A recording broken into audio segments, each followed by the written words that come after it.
en Derecho con mención honorífica en el doctorado interinstitucional en Derecho, posgrado que se encuentra dentro del Padrón Nacional de Posgrados de Calidad del CONACYT.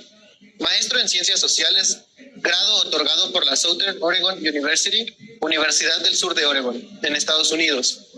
Maestro en los retos del constitucionalismo en el siglo XXI. Título otorgado por la Universidad de Barcelona, España. Licenciado en Derecho por la Facultad de Derecho de la Universidad de Guanajuato. Notario público por la Facultad de Derecho de la Universidad de Guanajuato.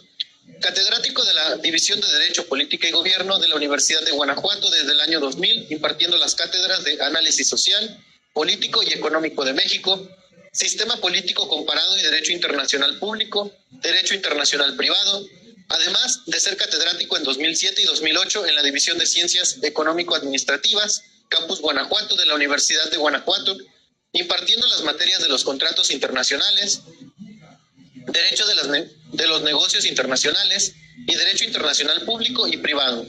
Es catedrático de las materias de Derecho Constitucional, Introducción al Estudio del Derecho y de Bases Normativas de la Seguridad Pública en el Instituto Estatal de Ciencias Penales, INESIPE.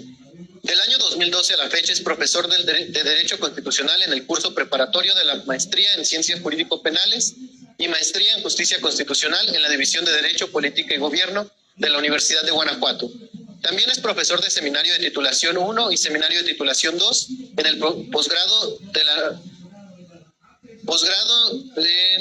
Notario Público. Posgrado del Notario Público en la División de Derecho, Política y Gobierno de la Universidad de Guanajuato. Imparte la Cátedra de Derecho Constitucional Local, Derecho Procesal Constitucional Local y Maestría en Justicia Constitucional y la Cátedra de Derecho y Globalización dentro del Doctorado de Estudios Jurídicos, Políticos y de Gobierno de la División de Derecho, Política y Gobierno de la Universidad de Guanajuato. Me permito cederle el uso de la voz y le damos la más cordial bienvenida.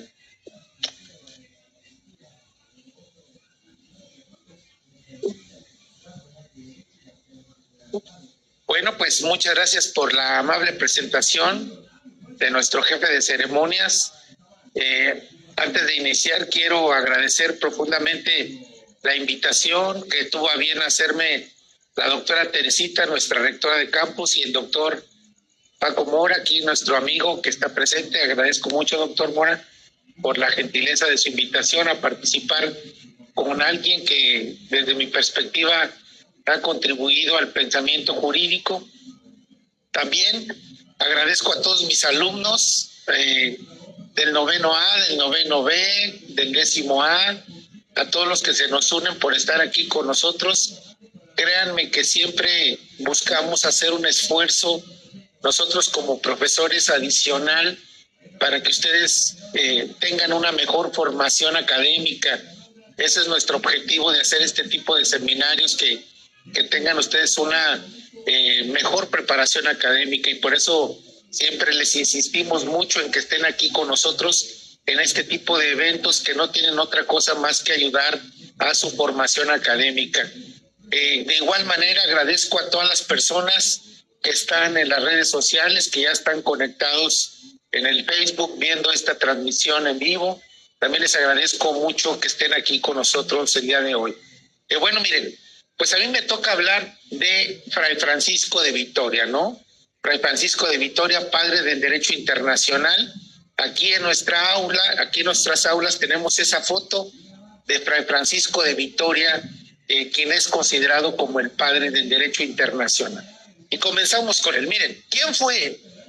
Francisco de Vitoria nace en Burgos, más o menos la fecha está en duda, pero la mayoría de los autores coinciden en señalar que fue en 1485 y muere el 12 de agosto de 1546 en el convento de San Esteban.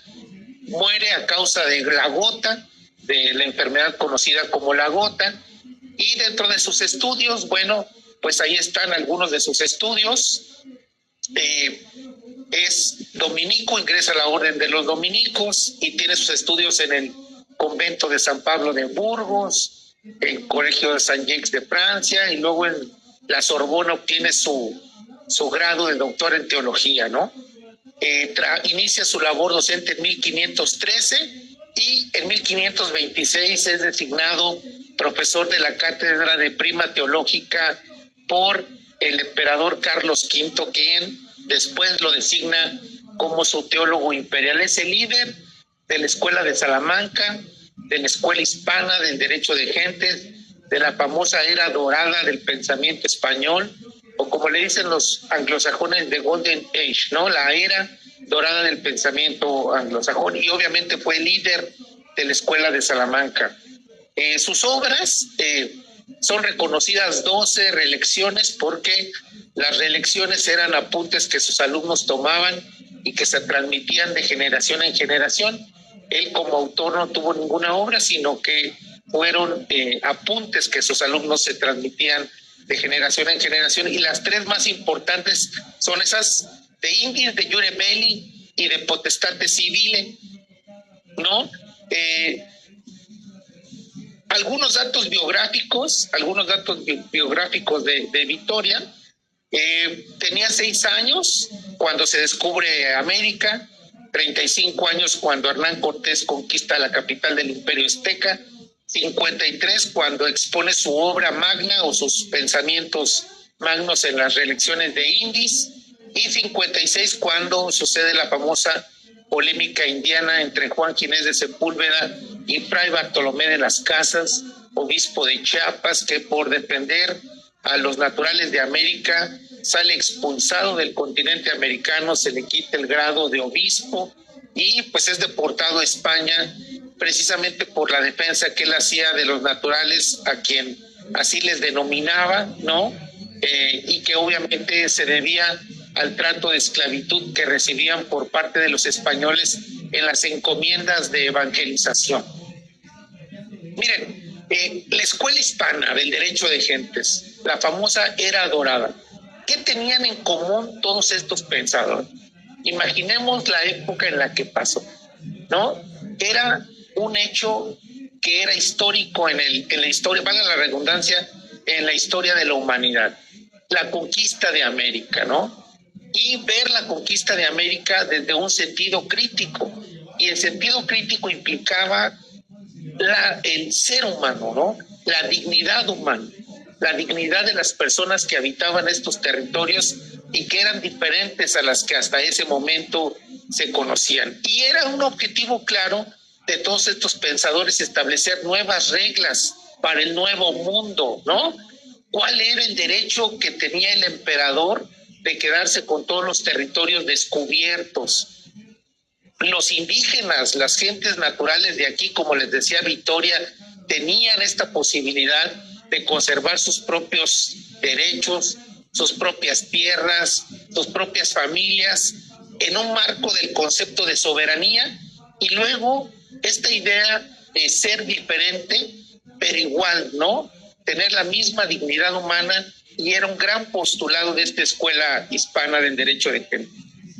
Francisco de Vitoria empieza con un concepto de jus gentium, derecho de gentes o intergentes, que era algo diferente a lo que hasta ese momento se conocía, porque en ese momento el derecho imperante en Europa pues era el derecho derivado del pensamiento romano, ¿no? Del corpus juris civilis romano.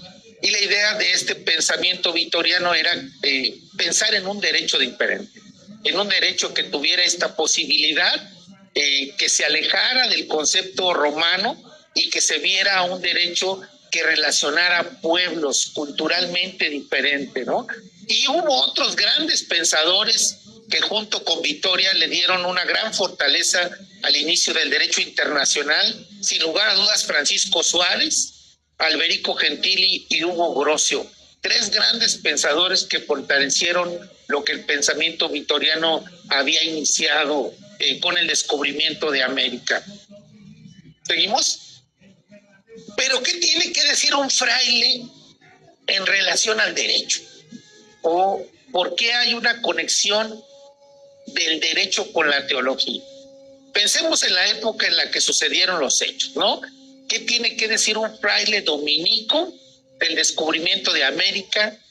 ¿Cuáles eran esas opiniones que él usaba para determinar si la conquista de América había sido una guerra justa? Y en todo caso, ¿cuál era la situación de América con relación al pueblo español particularmente, ¿no? Y Vittoria responde que el deber del teólogo es amplio. No hay argumento, no hay disputa, no hay tema ajeno a la profesión, a la institución de la teología. Y luego, posteriormente, Suárez dice en esta parte que a nadie debe sorprender que el teólogo se dedique a escribir leyes. ¿Por qué? Porque es un alto rango de la teología y que obviamente es un rango que viene de un origen divino y que obviamente es un objetivo también el escribir leyes. Y que obviamente el estudio del derecho se encuentra dentro de la teología. Acordemos la época en la que estamos hablando, ¿no? Estamos saliendo de la Edad Media, empieza el Renacimiento. Acuérdense que antes de esa época todos los criterios de la realidad eran evaluados con parámetros de teología, el bien, el mal, el pecado, la sanción en forma de algo que te pasa mal porque te portaste mal. Era una situación que redundaba más en el carácter moral, teológico que en el derecho. Y entonces el pensamiento renacentista cuestiona todo eso que hasta el momento había sido señalado como causas, como consecuencias de aquello que las personas vivían en la realidad, y no es más que lo que emerge ya con posterioridad como el pensamiento científico. Entonces el derecho. Y luego el padre, fíjense, durante muchos años a Vittoria se le negó el carácter de ser el padre del derecho internacional y se le dijo a Hugo Grocio que Hugo Grocio era el padre del derecho internacional, ¿no? De hecho, muchos profesores piensan que el padre del derecho internacional es Hugo Grocio, lo cual es completamente falso, ¿no? Vittoria es el padre del derecho internacional porque cuando se adentran al estudio del pensamiento vitoriano, se dan cuenta que muchas de las citas a Grocio le encantaba citar, ¿no? Y vemos su obra magna de Jure Belli ac Pacis, ¿no? The Law of War and Peace, ¿no? El derecho de guerra, ¿no? Que Hugo Grocio hizo en un tratado muy importante. Está plagado de citas de Vittoria. Se descubrieron documentos de Grocio en donde pone unas iniciales en diferentes partes de la obra para hacer referencia a Vittoria, y siempre se cuestionó que por qué, si Grocio había sido pues un gran seguidor de las ideas de Vittoria, que por qué no lo había citado tanto en su obra, ¿no?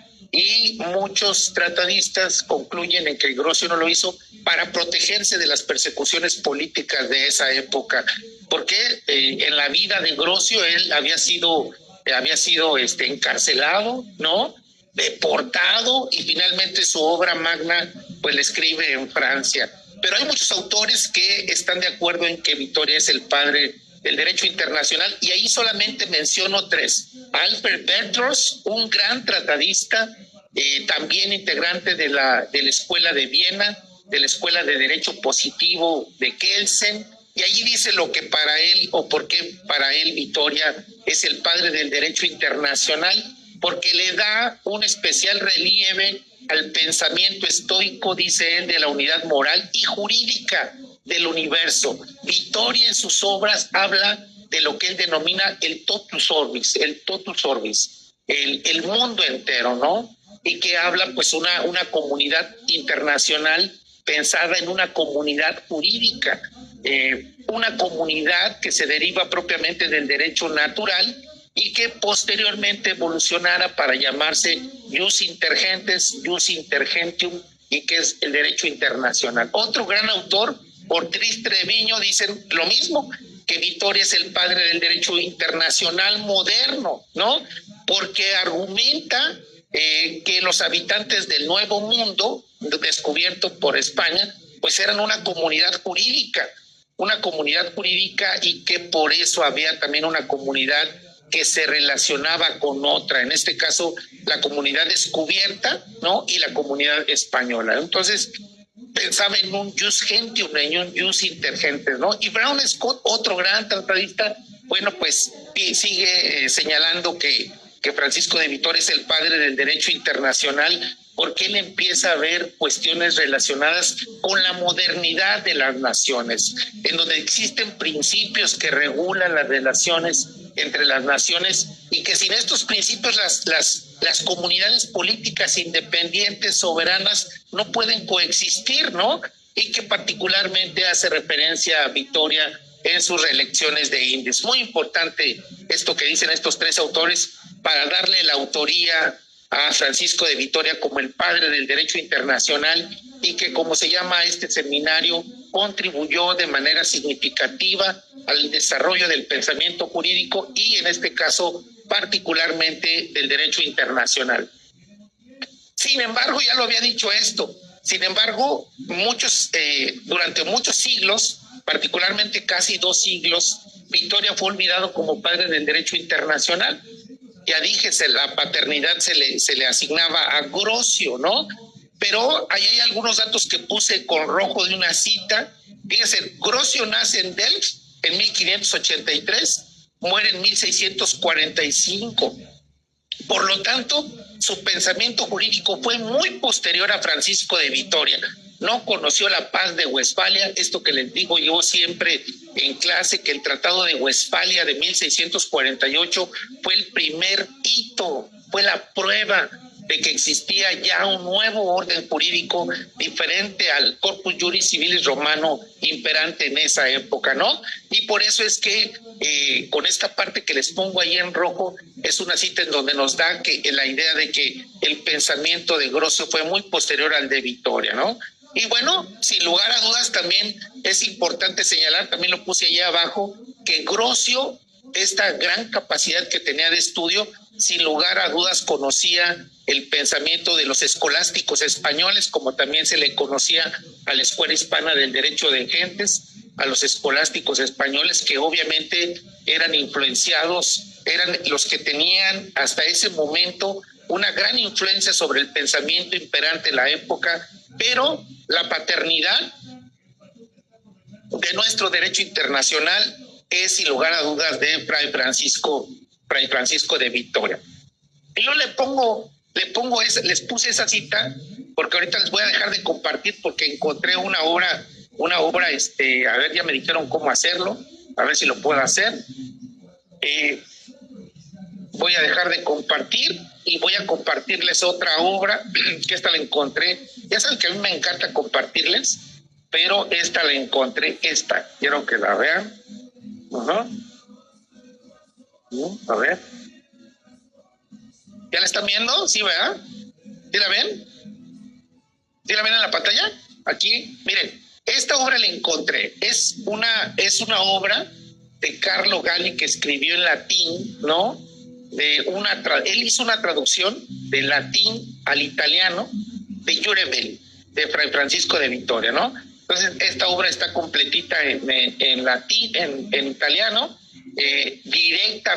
directamente traducida de la obra de Vitoria, ¿no? Es decir, que Carlo Galli tuvo acceso a los documentos del pensamiento escolástico español y de allí hizo la traducción correspondiente y miren, la primera edición del 2005 realmente es nueva, ¿no? Y ahí viene lo que les quiero decir es eso que les puse en la diapositiva anterior y que quise mejor mostrarles esto que están viendo allí en la pantalla.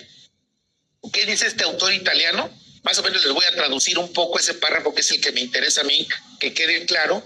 Él reconoce como la reelección más importante de Vitoria la reelección de Iure Belli, que expuso obviamente en Salamanca, dentro, así les estoy traduciendo más o menos lo que dice ya el párrafo, dentro de su clase de prima teológica. Acuérdense que esa era su clase, la que le había asignado el emperador Carlos V, y que esta de Iure Belli dio como consecuencia otra de las grandes reelecciones, que es la reelección de Indies, y que, bueno, pues es pronunciada en el mismo año y que están establecidas en orden cronológico en sus reelecciones, ¿no? La primera, la de Iure Belli, y la otra en importancia es la de Indies. Pero ahí en una cita, en la primera cita, quiero que pongan, lo voy a ver si no se puede señalar esta parte. No se puede señalar este documento. En la primera cita, ahí dice la reelección. Entonces, la discusión era qué eran las reelecciones de Vittoria. Si eran tan importantes, eran los apuntes que sus alumnos se pasaban de generación en generación, o qué eran en realidad. Y Gali dice eso que están viendo ahí, que es una gran discusión, que las reelecciones, se los voy a traducir también, era una lección solemne, una conferencia o disertación original que daba al cuerpo entero docente, más allá o fuera de sus lecturas propiamente de clase. Es decir, ¿qué nos está diciendo Gali?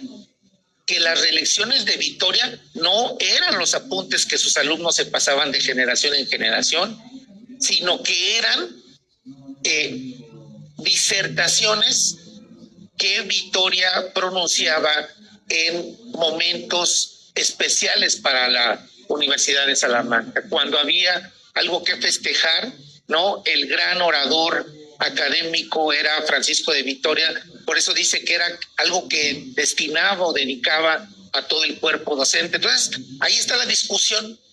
¿Qué eran las reelecciones? ¿Eran los apuntes que sus alumnos se pasaban de generación en generación? O como dice Gali, en la primera cita que están viendo ahí, eran realmente disertaciones originales que eran lecciones solemnes que solamente en determinados momentos académicos Vittoria compartía, ¿no? Entonces seguimos pues con nuestra presentación, ¿no? A ver, compartir. Ahí, y es eso lo que acabamos de ver.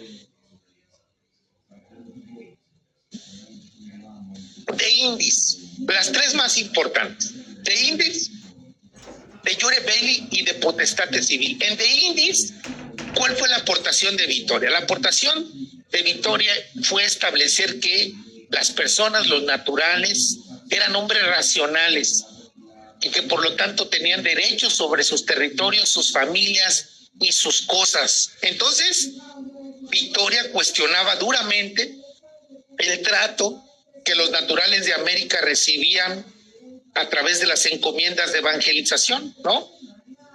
Porque él argumentaba en De Indis que las personas tenían sus derechos inalienables y que por lo tanto podían conservar sus propiedades, sus cosas, mantener a sus legítimos gobernantes y establecer relaciones con Europa, ¿no? A través del mantenimiento de sus propias tradiciones, de sus propias lenguas, de sus propios gobernantes, porque eran personas racionales, ¿no? Y que en principio, bueno, pues eran dueños de todas sus tierras, de todas sus pertenencias y que no podían despojarlos por haber sido descubiertos por otro gobierno, ¿no? En De Iure Belli, Vittoria cuestiona la ocupación del continente americano, ¿no? Y esto me parece súper importante citar eso que realmente lo puse muy chiquitas las letras, esas dos primeras líneas. Tengo tanto que decirles, pero voy a procurar decir lo más concreto. Fíjense, cuando se descubre América, Vittoria cuestiona el poder o la capacidad, ¿no?, de España de apropiarse y despojar, como finalmente lo hizo. Y lo único que justificaba el despojo era una guerra justa. Pero para Vittoria, ¿qué era una guerra justa? Y lo dice claramente: una guerra es justa cuando tiene por objetivo la prédica y el comercio justo. La prédica y el comercio justo.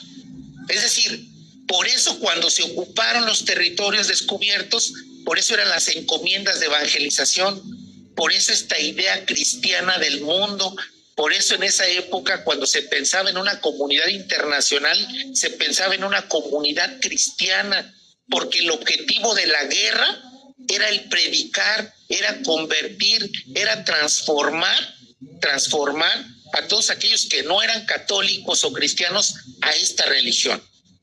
Y obviamente tener la capacidad de realizar comercio. Entonces, en esta obra, Vitoria aborda conceptos que nunca más antes se habían tocado en torno a la guerra. ¿Cuándo era la guerra justa o injusta? ¿Qué se tenía que hacer con los prisioneros de guerra, con las presas de guerra? Y él habla en esto que mencioné arriba del comercio justo o de libre comercio, si quieren verlo en términos muy concretos, que el mar podía ser usado para comerciar y que por lo tanto el mar era libre, que nadie podía reclamar una porción de mar para sí, que los pueblos para ejercer este comercio justo lo podían utilizar. Y entonces él aborda en De Jure Belli el jus communicationis, que posteriormente se transformaría en lo que se conoce en la actualidad como el principio de la libertad de los mares, que desarrollara de manera fenomenal Baltasar, y que obviamente, bueno, pues es otra gran influencia del pensamiento vitoriano en todos aquellos autores que le siguieron, ¿no? Que le siguieron. De Potestate Civile. Y aquí les puse la cita en latín, ¿Y de dónde lo tomen? ¿No? En su tercera elección, fíjense, ¿cuál era la autoridad moral que tuvo Vitoria en su época para cuestionar la bula papal intercoetera de 1493, a través de la cual se dividían los territorios descubiertos entre España y Portugal? ¿No?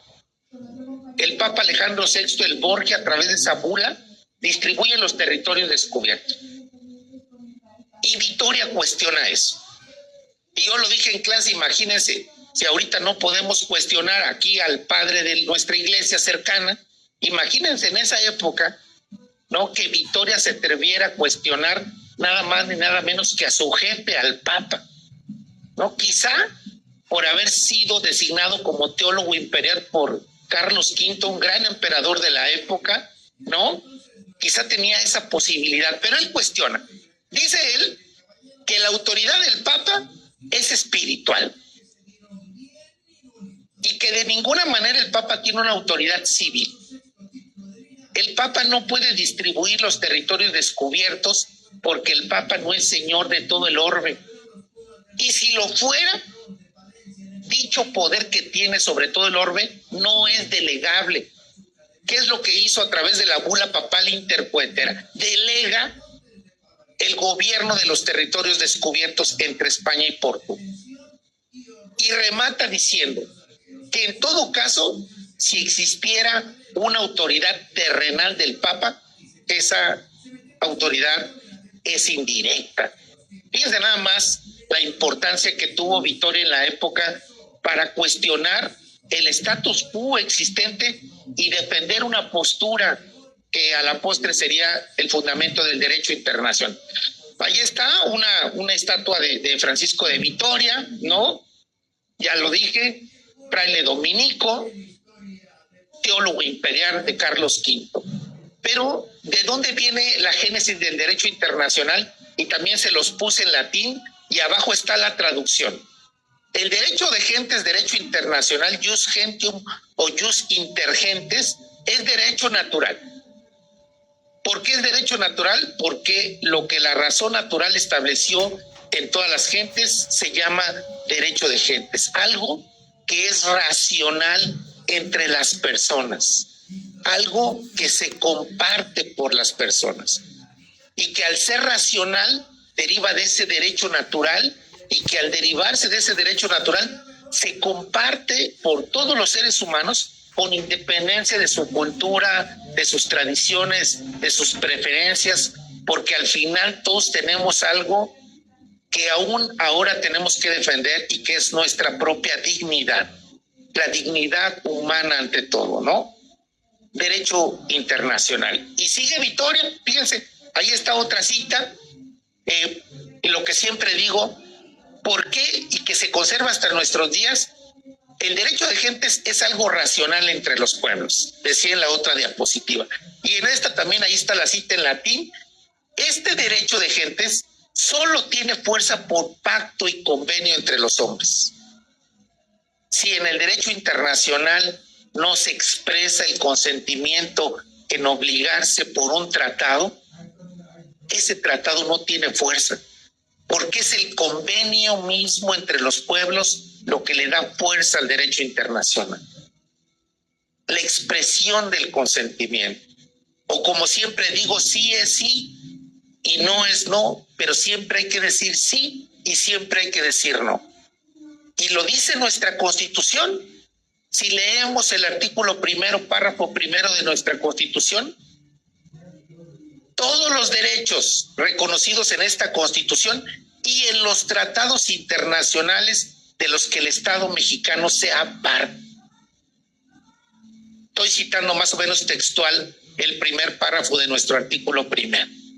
¿Qué significa eso de en los que el Estado mexicano sea parte? Párrafo intermedio que están viendo. Para que el Estado mexicano sea parte, tiene que expresar su consentimiento, tiene que convenir con otros estados, que se obliga por ese tratado. Y si no hay consentimiento, no hay obligación del Estado mexicano en obligarse por ese tratado. No hay obligación. Ya en otro momento hablaré del retiro del consentimiento, ¿no? ¿Por qué? Porque una vez expresado el consentimiento, también se puede retirar.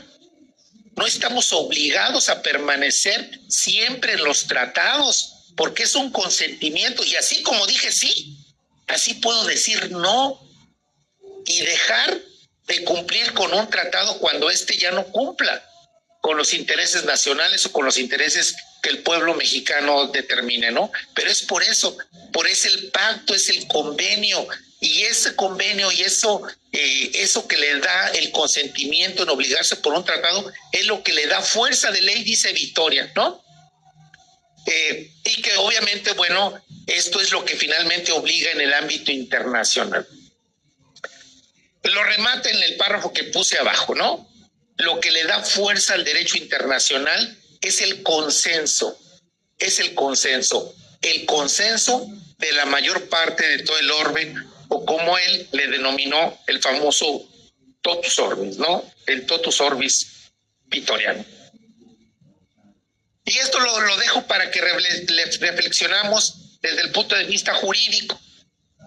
Pensemos en la época en la que sucedieron los hechos. Descubrimiento de América, el Renacimiento. Se cuestionaba la realidad existente. Pensemos en qué garantías tenía un profesor de una universidad, la de Salamanca, perteneciente a una orden, los dominicos, de ser escuchado, de que sus ideas fueran debatidas, de que fuera el padre de la escuela escolástica, de lo que él inicia como la era dorada del pensamiento español. ¿Qué garantías tenía Victoria de ser escuchado? Y yo agregaría, y de no ser perseguido, porque él se oponía a la autoridad imperante de la época. Es una realidad. Victoria levanta la voz en defensa de los indígenas, ignorados, esclavizados a través de las encomiendas de evangelización. ¿Por qué la evangelización, nos preguntáramos? ¿Por qué la evangelización? Porque la única causa quizá de que pudiera considerarse como guerra justa lo que había pasado con el descubrimiento de América era eso, que el objetivo de esa guerra justa fuera evangelizar, que la evangelización, las encomiendas después se transformarían en realmente relaciones de esclavitud, ¿no? De esclavitud. Pero él levanta la voz, ¿no?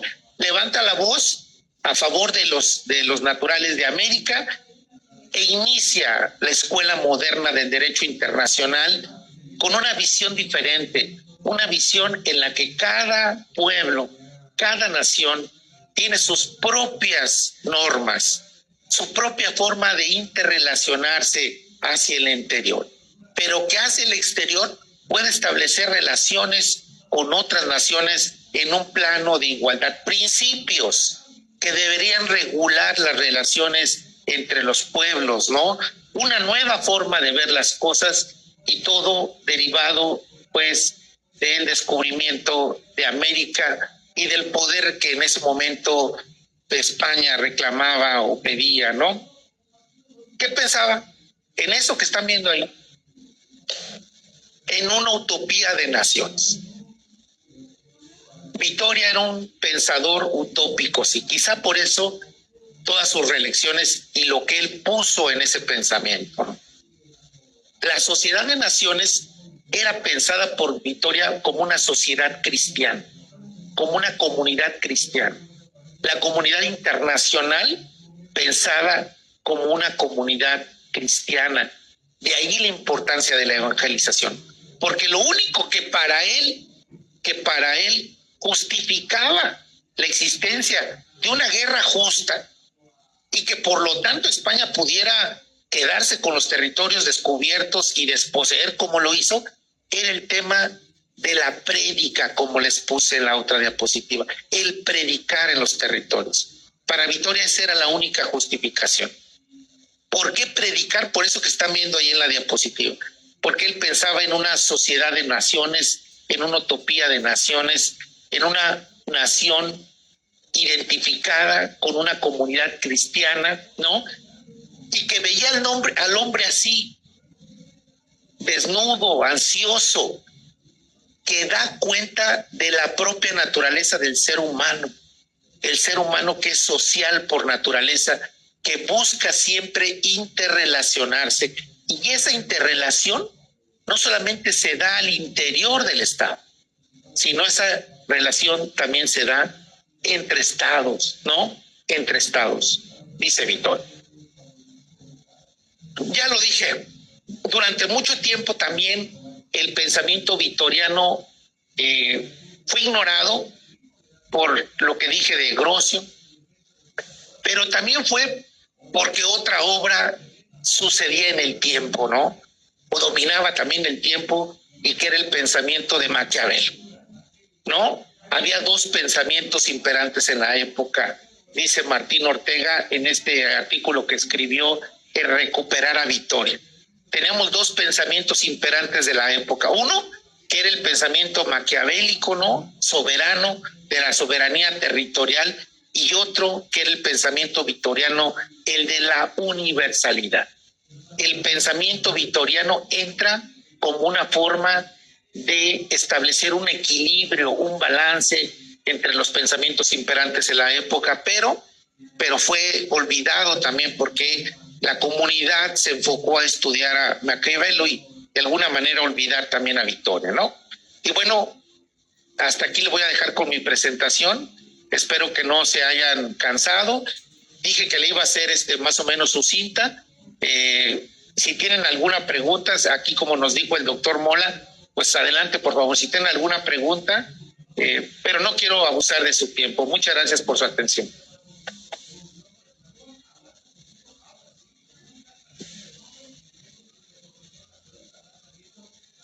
¿Alguien tiene alguna pregunta?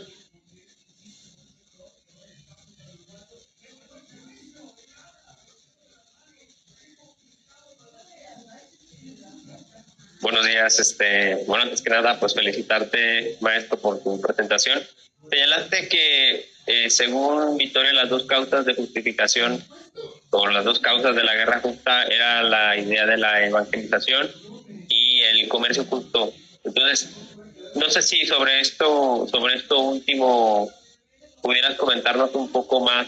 Yo tenía entendido que desde el punto de vista de la teoría económica también la escuela de Salamanca se caracterizaba por haber planteado cuestiones, digamos, pues novedosas o modernas en el ámbito estrictamente de la teoría económica, por ejemplo, la teoría del valor. No sé si sobre esto pudieras comentarnos un poquito más, si es el caso. Y la segunda pregunta que te tenía es, en las discusiones que se dieron sobre el Nuevo Mundo y sobre las reelecciones, ¿cuál fue el lugar, digamos, que ocupó? Hay una fuerte defensa de Vitoria, pero concretamente algunos aspectos, digamos, de los pueblos originarios o de los pueblos naturales que hayan sido discutidas como contrarias, por así decirlo, a a la moral cristiana o teológica del momento. No sé si también por ahí pudiéramos comentarnos algunas cosas. Muy bien. Bueno, muchas gracias al doctor Mora por sus dos preguntas. En relación a la primera pregunta, y sí, desde la perspectiva de la teoría económica, el pensamiento victoriano también tiene una gran influencia porque una de las formas que él veía la relación entre los pueblos era el comercio, el comercio. O sea, cómo se podía conectar un pueblo con otro a través del ejercicio del comercio, ¿no? Pero no cualquier tipo de comercio. Se trataba de identificar aquel comercio justo, en el que no hubiera de alguna manera una opresión de un pueblo sobre el otro. Y lo que sí es muy claro es que ya Victoria veía lo que estaba pasando en el continente americano, en donde pues el comercio era injusto por la relación que tenía España con los pueblos, ¿no? Pues sí, definitivamente sí, del comercio justo, del comercio libre, ¿no? Y luego otra de las cosas que también es una gran contribución del pensamiento victoriano es que él pensaba el comercio entre pueblos distantes y cómo un pueblo distante con otro puede realizar comercio utilizando el mar para él. Por eso él aboga por la existencia de un mar libre, que el mar pueda ser usado por aquel pueblo que tenga la capacidad de hacerlo, ¿no? Y es lo que hasta el momento se conserva en alta mar, que es el principio de la libertad de los mares, ¿no? Fuera del mar territorial, fuera de la zona económica exclusiva es alta mar, y allí el derecho imperante es el derecho del barco, de la bandera que el barco tenga. Entonces sí, ese se relaciona a la primera pregunta. Y en relación a la segunda pregunta, fíjate que sí, porque no lo dije con mucha profundidad para no abusar de su tiempo, como ya dije, pero en ese momento surgió la famosa polémica indiana. La polémica indiana fue encabezada por Fray Bartolomé de las Casas y Juan Ginés de Sepúlveda, y tenían visiones opuestas. Obviamente, Juan Ginés de Sepúlveda, en relación a esto, tenía una visión más de defensa de los derechos españoles, ¿no? De los derechos de apropiación. De hecho, Juan Ginés de Sepúlveda señalaba en muchos aspectos incluso la irracionalidad. Y fíjense, lo que es la vida, ¿saben en qué basaba la irracionalidad de los naturales de América o de los pueblos originarios de acá? En que eran antropófagos, es decir, que había partes del continente americano en donde se comían entre ellos mismos, ¿no? Entonces, que eran caníbales, pues, para decirlo de manera muy clara. Y que eso era, que el canibalismo era propio de gente que era irracional, ¿no? Entonces, él utilizaba este tipo de argumentos de alguna manera, pues, para justificar la dominación española, ¿no? Y obviamente justificar el despojo que los pueblos originales habían sufrido de sus territorios, de sus familias, porque hasta las familias fueron despojadas, ¿no? Por esta idea también de los españoles al llegar solos. Los primeros españoles llegaban en oleadas de hombres, ¿no? Y llegaban y despojaban a familias existentes, ¿no? Y fue una gran diferencia con la invasión, por decirlo de alguna manera, que sucedió en Norteamérica. En Norteamérica los ingleses llegaban con todo y familia, llegaban con esposa, con los hijos, y en España y aquí en América no. Los españoles llegaban solos, sin esposa y sin hijos a la aventura, y es algo que caracterizó mucho pues esa diferencia, doctor. ¿Vale? Bueno, les agradecemos su presencia aquí y me voy a permitir ceder el uso de la voz al doctor Mora Cifuentes para la entrega de la constancia correspondiente. Bueno, pues muy buenos días a todas y a todos. Gracias por su asistencia y también ahora sí que en respeto del tiempo y ahora sí que de la síntesis expositiva del doctor Holguín, pues voy a proceder también a leer la constancia. La Universidad de Guanajuato, el Campus Guanajuato, la División de Derecho, Política y Gobierno, el Departamento de Derecho y el Seminario de Investigaciones Jurídicas, a través de la Cátedra de Derecho Público, otorgan la presente constancia al doctor Antonio Holguín Torres por su valiosa participación como ponente en el Seminario Permanente Protagonistas del Pensamiento Jurídico, en la tercera sesión dedicada a Fray Francisco de Vitoria con una duración de 2 horas. Guanajuato Capital, a 21 de marzo del año 2023, firman el doctor Eduardo Pérez Alonso, director de la División de Derecho, Política y Gobierno, el doctor Jesús Arellano Gómez, secretario académico de la División de Derecho, Política y Gobierno. Muchas gracias, doctor, por tu participación y gracias a todos ustedes por su asistencia. Acuérdense que el seminario está pensado para ustedes y por ustedes. Bueno, nos vemos la próxima. Muchas gracias. Gracias. Gracias, doctor.